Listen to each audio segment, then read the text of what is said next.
नमस्कार, आप देख रहे हैं सिटी पोस्ट लाइव। मैं हूं दीपक शर्मा। अशोक चौधरी गुस्से से लाल। डिप्टी सीएम विजय सिन्हा गुस्से से लाल। अशोक चौधरी को मिल रहा है किसका समर्थन? डिप्टी सीएम सम्राट चौधरी का। नहीं नहीं, आप भी ठीक बोल रहे हैं। विजय सिन्हा को मिल रहा है किसका समर्थन? मंत्री विजय चौधरी का। नहीं नहीं, इनकी बात भी ठीक है। और दोनों तरफ से गर्मा गर्मी हो रही है। क्या कुछ हुआ है, इस पर जानकारी देने के लिए हमारे साथ हैं वरिष्ठ पत्रकार श्रीकांत प्रत्युष। दीपक, इससे तो दो बातें साफ है कि जेडीयू और बीजेपी दोनों के अंदर गुटबाजी जारी है। आप देख रहे हैं कि अशोक चौधरी लड़ गए या अशोक चौधरी से विजय चौधरी लड़ गए एनडीए की बैठक में। इंडिया की बैठक में। और विजय सिन्हा का आरोप ये था कि भाई आप ग्रामीण विकास कार्य के तहत जो भी सड़कों का उद्घाटन कर रहे हैं, क्योंकि चुनाव है, चुनाव के पहले सड़क निर्माण का काम युद्ध स्तर पर चल रहा है, क्योंकि चुनाव में दिखाना है ना भाई। चुनाव के पहले सड़क ठीक नहीं रहेगी तो फजीहत हो जाएगी। तो चुनाव के पहले बिहार की सड़कों के मरम्मत का काम युद्ध स्तर पर चल रहा है, निर्माण का काम भी नए सड़कों का। तो कार्यक्रम में नहीं बुलाया प्रहलाद यादव को। प्रहलाद यादव हैं तो आरजेडी के विधायक, लेकिन नीतीश सरकार के विश्वास मत के दौरान उन्होंने पाला बदल लिया। विजय सिन्हा ही लाए थे उनको। तो विजय सिन्हा की पीड़ा ये थी कि भाई आप वहाँ गए, उनके क्षेत्र में उद्घाटन किया सड़क का उद्घाटन किया और स्थानीय विधायक को नहीं बुलाया। तो उनका कहना था कि भाई ये स्थानीय विधायक हमारे कब से हो गए, ये आरजेडी के विधायक हैं और उन्होंने कोई सिफारिश हमसे तो की नहीं है सड़क बनवाने के लिए। अगर आरजेडी के विधायक होने के नाते भी आए होते हमारे पास कि हमारी इलाके की 10 सड़कें बना दीजिए, तो मैं इनको बुलाता। अब सड़क बनाने की सिफारिश किसी और ने की है, तो इनको बुला के श्रेय कैसे दे दूंगा मैं? लेकिन विजय सिन्हा चाहते थे कि अब एनडीए के साथ है तो श्रेय मिलना चाहिए उनको। आप पहले ही ललन सिंह जी बोल चुके हैं कि भाई किसी बाहुबली अपराधी को टिकट नहीं मिलेगा। तो जब ललन सिंह का ये स्टैंड है तो अशोक चौधरी उससे अलग कैसे जाएंगे? दोनों एकदम, दोनों का मुंह मिलता है, एक पेज पर रहते हैं हमेशा। लेकिन ये कैसे हुआ कि विजय चौधरी का सपोर्ट मिल गया विजय सिन्हा को और अशोक चौधरी का सपोर्ट मिल गया सम्राट चौधरी? अब उसी पर मैं आ रहा हूँ। अब देखिए, विजय सिन्हा गरजे तो विजय चौधरी उनके पक्ष में आ गए कि हाँ भाई प्रहलाद यादव को बुलाना चाहिए था, स्थानीय विधायक है। तो समर्थन कर दिया। जेडीयू के नेता हैं, जेडीयू के मंत्री हैं, लेकिन बीजेपी के मंत्री डिप्टी सीएम का समर्थन कर दिया। लेकिन वहां बैठे सम्राट चौधरी जो बीजेपी के नेता है, उन्होंने समर्थन कर दिया अशोक चौधरी का। हाँ भाई, वो तो ठीक कह रहे हैं कि सड़कों के निर्माण के लिए उन्होंने कोई सिफारिश की नहीं, तो उनको क्रेडिट कैसे दिया जाए? तो क्रेडिट लेने को लेकर ये सब बहसबाजी शुरू हुई। और अशोक चौधरी चुप कहाँ रहने वाले थे। उन पर विजय सिन्हा गरजे तो वो भी जम के बरसे, बोले कि अब सड़क निर्माण की सिफारिश कोई और कराएगा, सड़क बनवाएगा कोई और, क्रेडिट किसी और को दे देंगे। सड़क, एक भी सड़क का सिफारिश करवाए हैं, हमारे पास आए हैं ये। तो उनकी बात भी सच है कि भाई जो विधायक चाहे सत्ता का हो या पक्ष का, विपक्ष का, सब तो जाते हैं उसी मंत्री के पास, ग्रामीण कार्य मंत्री के पास, कि मेरे इलाके की ये सड़क खराब है, ये सड़क खराब है, लिख के देते हैं। अब सरकार की प्राथमिकता क्या है? अब सरकार तय करती है कि भाई पहले अपने विधायकों की मांग को पूरी करनी है, तब ना विपक्ष का। लेकिन विपक्ष के भी जो तेज तरफ विधायक होते हैं, मंत्री से मिलकर अपना काम करा ही लेते हैं, कुछ सड़कें बनवा ही लेते हैं। और विपक्ष के इलाके में जहाँ विपक्ष का विधायक है, वहां आपको भी तो चुनाव लड़ना है, तो आप उसको नजरअंदाज भी नहीं कर सकते। सड़क बना भी देती है सरकार। लेकिन अशोक चौधरी कहना था कि इन्होंने तो एक भी सिफारिश ही नहीं की कि हमारे क्षेत्र की एक सड़क बना दीजिए। इनको किस नाते हम बुलाते और इनको क्रेडिट देते कि इन्होंने सड़क बनवाई है? सिफारिश किसी और ने की, सड़क मैंने बनवाई, तो हमने उन्हीं को बुलाया जो हमारे पास सिफारिश लेके आए थे, उन्हीं को क्रेडिट दिया। लेकिन ये विजय सिन्हा को इसलिए नहीं पच रहा है कि एक तो ललन सिंह उनको पहले ही बोल चुके हैं कि बाहुबली एक अपराधी को टिकट नहीं मिलेगा, मतलब प्रहलाद यादव को टिकट नहीं मिलेगा। विजय सिन्हा ने कहा कि भाई आप सब एनडीए के तमाम नेताओं को बताकर हम लाए थे, और संकट मोचक थे। संकट मोचक थे, हाँ सरकार संकट में थी तब आए थे, ऐसे कैसे कह सकते हैं? तो बीच में फंस गए हैं प्रहलाद प्रहलाद यादव। यादव।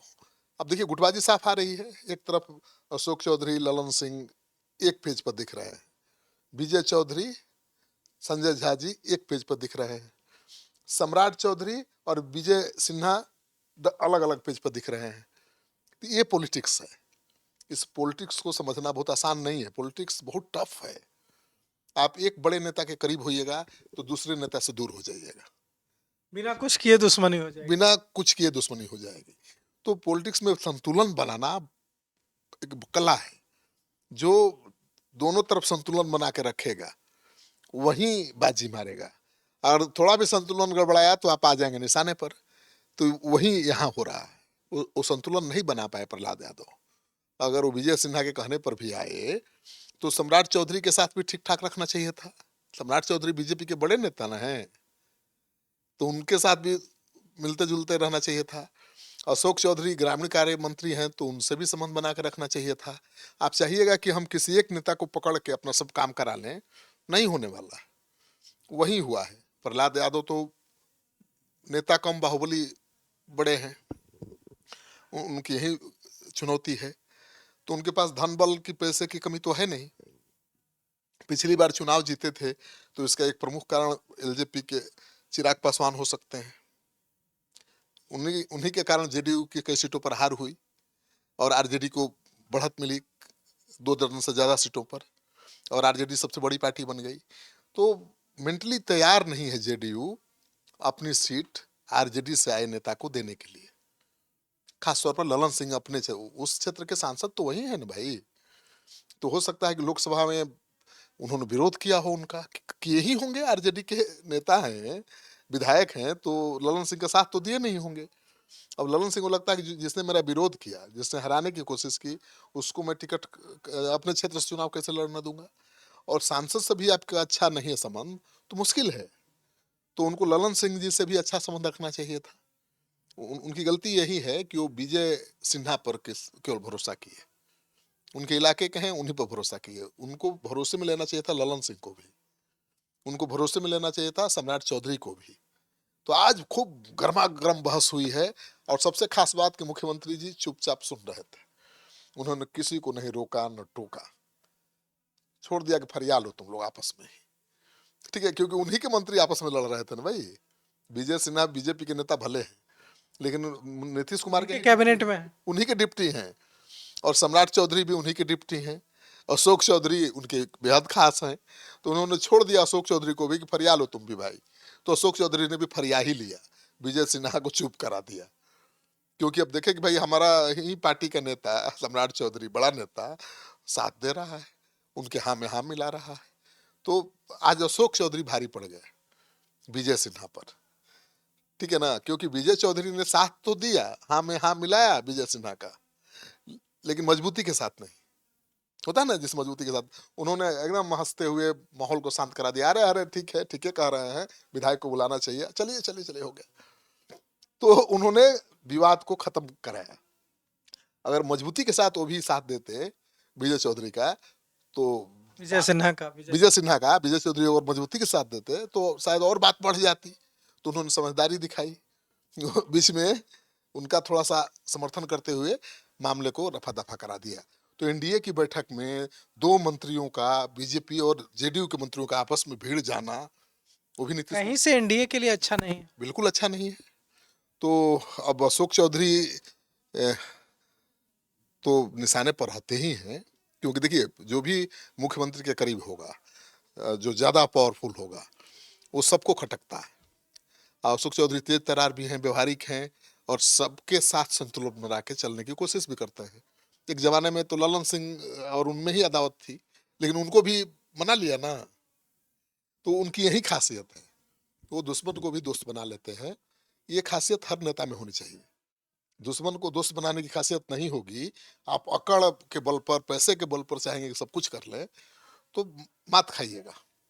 प्रहलाद यादव के पास किस चीज की कमी है? धन बल की, जनबल की, किसी चीज की कमी नहीं है।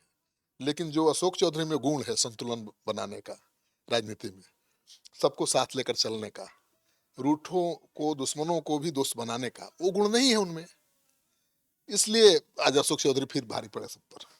तो जो विवाद हुआ ये कहीं से एनडीए के लिए ठीक नहीं है। क्योंकि एनडीए अगर एकजुट नहीं है, जनता दल यूनाइटेड और बीजेपी के मंत्रियों में अगर इस तरह से कहासुनी हो रही है, भिड़ंत हो रही है, तो एक साथ 3 महीने बाद चुनाव लड़ना है, एक दूसरे के कार्यकर्ताओं को, एक दूसरे के प्रत्याशी को सपोर्ट करना है। तो ऐसे में आपस में तो एकता बनाकर ही रखनी होगी, तभी बेहतर परफॉर्म एनडीए कर पाएगा। तो अब देखना है एनडीए के नेताओं को कि वे ये जो मतभेद है इसको ज़्यादा बढ़ने से कैसे रोकते हैं। तो फिलहाल इस पेशकश में इतना ही। आगे की खबरों के लिए देखते रहिए सिटी पोस्ट लाइव। शुक्रिया।